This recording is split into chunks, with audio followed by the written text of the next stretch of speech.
Hello students, today I am going to explain you about that probability of 3 coins tossed.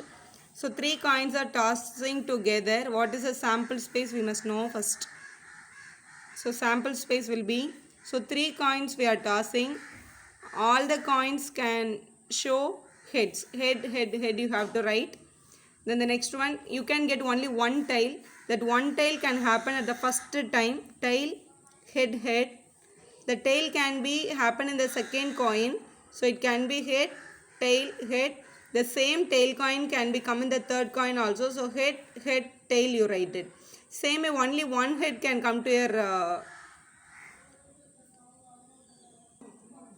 same way one head can come. That can come in first coin, or the head coin can come in the second coin, or the head can come in the third coin.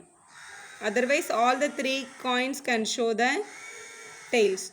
So how many sample space we are having now? We have totally 8 sample.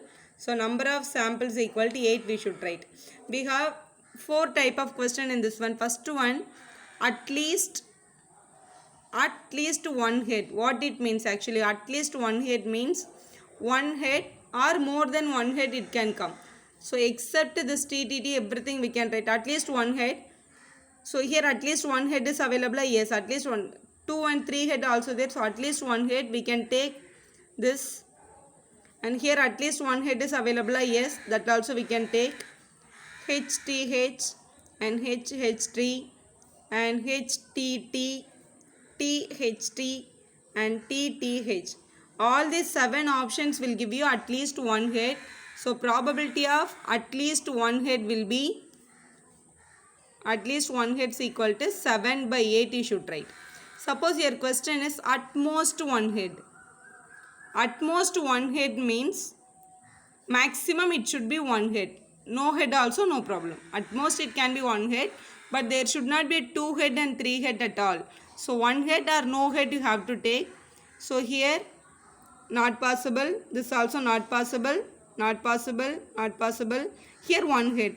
So I can write head, tail, tail. This also one head I can take it THT and TTH also I can take. This also you have to take definitely TTT. If it is exactly one head I should not take this. At most one head.